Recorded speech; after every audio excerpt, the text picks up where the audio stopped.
Hey, good morning, sports bettors. It is Matt Modi, aka Jedi Modi, here with OddsJam, coming to you to bring you some early sharp bets for the NFL Week 6 betting slate. So I have 3 bets to lock in, one that I've already locked in that is still available. So technically, I'll have 4 total bets for you guys to lock in. But before I get started, just to do a little bit of a recap from how last week went. I did this yesterday. For those of you who missed it, this will be the last time I do it this week. Not great. Did not go great last week. Can't say anything other than that. For my lock of the day on my 4 sharp bets, I had Jags minus 6.5. Lost. Not only did they not cover, they lost outright. That's actually the second time I've taken a team to cover who lost outright, which is tough. The next one, my underdog, I had Lions money line. Did not expect them to get shut out and just look pitiful in that game. Player prop, at least I had that hit. Zach Ertz over. 4.5 receptions. And then my game prop pushed with the 49ers Panthers. First half under 20. That would have hit if Baker Mayfield didn't throw an interception to end the half. That guy stinks. Got his head coach fired. He's on his way out anyways, but still.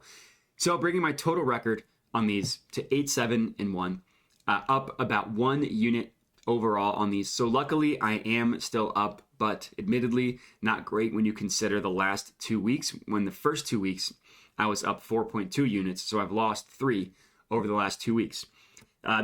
These 4 bets come out on Friday, so I don't have them quite yet, but hopefully things will pick up there. Next up on my sweat the bets, not great. Not great at all. Not great meaning I went 0 for 3. So for those of you who haven't tuned in yet, this is from the OddsJam podcast, Sweat the Bet, presented by OddsJam. Available anywhere you get your podcast, Apple, Spotify, wherever. You can download Sweat the Bet, or you can subscribe, I should say, to Sweat the Bet. Every episode, me and the other co-host, Parlay Doc, Andrew Kim, a.k.a. the Parlay Doc, we preview the week's best games, and then at the end, we come up with our 3 best bets. We come up with them independently. Sometimes we'll have the same ones, because we talk about stuff, but we never officially talk about our best bets, just what the slate is looking like and stuff. So if you want to subscribe to that, I would appreciate it. But not a good week to tell you to subscribe, because I went 0 for 3, bringing my total record to 7-6-2. So hopefully we're recording this actually tonight. So hopefully we can pick things up for week 6. At least I'm still alive in Survivor. That's the one bright spot. I'm still alive in Survivor, so I have that going for us. The Bills, I had them as my Survivor pick. So now we'll see what the week 6 Survivor pick looks like. I will come out with it a little bit later this week.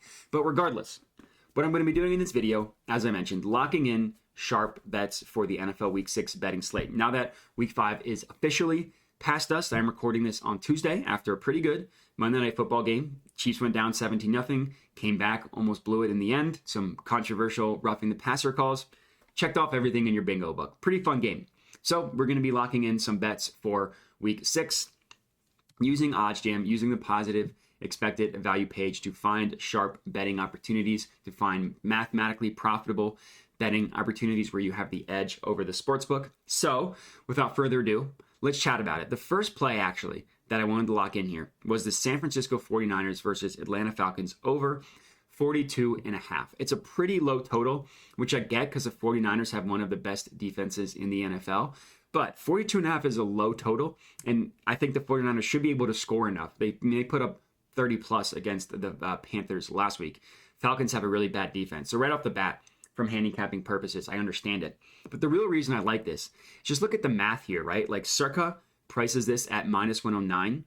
The no vig line calculates this to be minus 113. And this is really important to understand the no vig line here. Basically, the way it works is OddsJam collected thousands and thousands and thousands of data points to answer one simple question.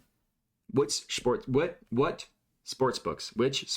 I fumbled through that, are the sharpest in terms of pricing odds? Which of them do the best job? That's really all we need to know here. Once that determination has been made, you can remove the VIG from all those sharp sports books using a weighted average. In this case, brought us to minus 113 on the no VIG line. But another reason why, that's important. Obviously, that's important. The gap between these two numbers is where you get your positive expected value from.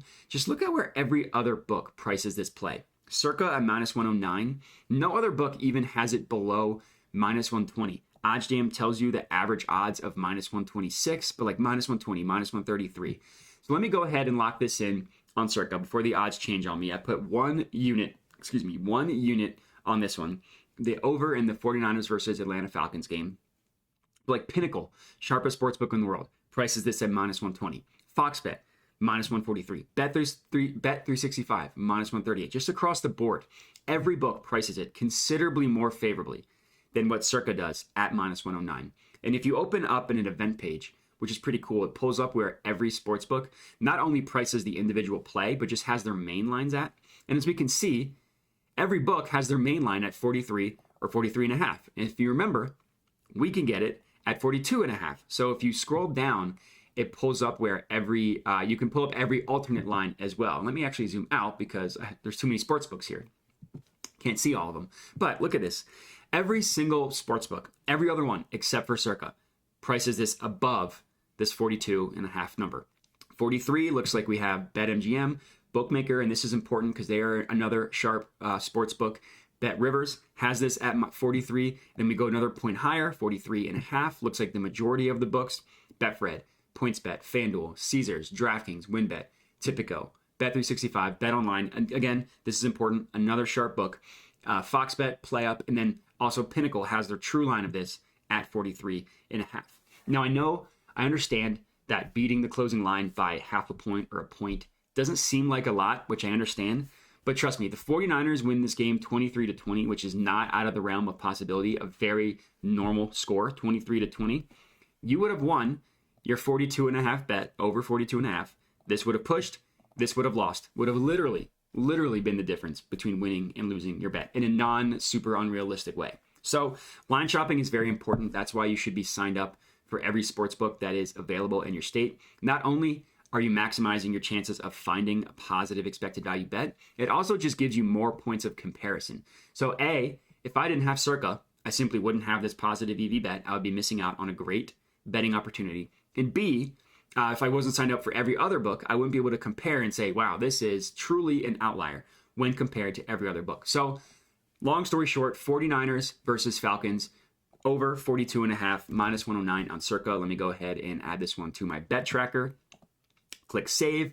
Now, the next bet that I really like is just one down here. The Bills minus 4.5 against the Chiefs. So the main line of this is actually 2.5. I had to sell a couple points here, but I kind of like it because look, no other book prices this above, looks like plus 130, and FanDuel is giving it to you at plus 142, a clear outlier on this one. So let me go ahead and lock this one in as well. This is going to be a half of a unit play. So I put a full unit on the over. I'm putting a half of a unit on this one, Bills minus 4.5. Let me add this one to my bet tracker as well. This one, I mean, the regular season last year, the Bills just dominated the Chiefs 38-10, but they still couldn't beat them in the playoffs. So I think we're going to see the same Bills that are coming out for blood. This season has basically been a revenge tour for the Bills. Week 1, they beat the defending Super Bowl champ. They dominated them. Week 2, they dominated a team that had beat them 2 times in a row in the Titans. Kind of fumbled through games against the Ravens and against the Dolphins. No real rivalry game there. The Steelers, if you remember, beat the Bills in Week 1 last year. They just stomped the Steelers. And now the Chiefs, their ultimate rival, knocked them out of the playoffs the previous 2 years. Last year being just so utterly heartbreaking. I think this game will be close, but I can understand why there is value on selling points and getting the Bills to win by 5 or more, getting them minus 4.5. The no big line, important to understand. Prices this at plus 139. FanDuel is giving it to you at plus 142. So I locked this one in for half of a unit. As you can see, Bills minus 4.5, plus 142 odds on FanDuel. The next one that I have yet to lock in that I really like is the Arizona Cardinals versus the Seattle Seahawks. We're taking the Seahawks plus 3.5. So PointsBet wouldn't let me get a full unit on it. So I think they said they could get 98, but we will see because they have me limited. They don't always accept what I'm able to price. We'll see what they accept. They did accept 98. Perfect. So this is going to be my third and final bet that I'm actually locking in. Cardinals versus Seahawks. Seahawks plus 3.5. Again, minus 130, is what we got this at PointsBet. No big odds. Price this at minus 132, minus 133 if you want to round up. So this is a scenario we were actually buying a point. So with the Bills, we sold 2 points, 3 points actually. With the Seahawks, we bought half a point, but pretty important, getting it above that that 3 number. The the Cardinals win on a last-second field goal, you push your +3, you win your +3.5. So that half a point is very, very important, which is why we're sacrificing a little bit of odds getting this at -130. But I do think that it's a good play. Again, look where all the other books price it. The closest one is a full 10 cents higher at -140. FanDuel, -150. Bet365, -150. FoxBet, -154. Pinnacle, sharpest sportsbook in the world, -153. Same logic here, all pricing it significantly more favorably than what Seattle is giving you at, or excuse me, what PointsBet is giving you Seattle at +3.5 at -130 or -130 odds. So this is the third and final bet that I'm actually locking in for this video. The next one that I've already locked in that is still available that I really, really like, I put a full unit on this one as well, the fourth and final play. I locked this in. If you want me to go to my bets and prove it, I locked this in on FanDuel. We have the Eagles first half spread. If I get through, here we go. Eagles first half spread -2.5. I put a unit on it, -120 odds. While I do think this game is going to be close between the Eagles and the Cowboys, I lean the Cowboys covering the spread. The Eagles are one of the best first half teams in the entire NFL. They're somehow the best second quarter team in the entire NFL, which I think is a little bit of noise more than anything, the second quarter specifically. But I do think that there is something to the first half. They get out to a quick lead. They have a really good scripted plays. The first 15 or so plays scripted seem to go really well for the Eagles, which is a sign of a good creative coach. And their defense has been stout pretty much the entire season. They had a little bit of a rough patch last week, a little bit of a rough patch in week 1, but overall their defense has been good. Their offense has been great in the first half, so we just need them to be up by a field goal, -120 odds on FanDuel. Eagles first half spread -2.5 as my fourth and final bet for these early bets to lock in for NFL Week 4. And that's it. So I appreciate you guys watching this video. To confirm the 4 bets, we're looking at over 42.5 in the 49ers versus Falcons game. We're looking at Chiefs -4.5, or excuse me, Bills against the Chiefs. Bills -4.5 against the Chiefs. We're looking at the Seahawks +3.5, -130 at PointsBet. Then we're looking the Eagles first half spread -2.5, -120. And that's it. Those are the 4 bets. So if you're tailing these bets, let me know. Would love to hear it. Comment on the video. Let me know you're tailing. Other than that, would appreciate it if you guys could subscribe to the OddsJam YouTube channel to get all of these picks over the course of the week. Subscribe to the OddsJam Sweat the Bet podcast, where we hope to pick things up after a rough week 5. But that's it. Again, so appreciate you guys watching and have a good one.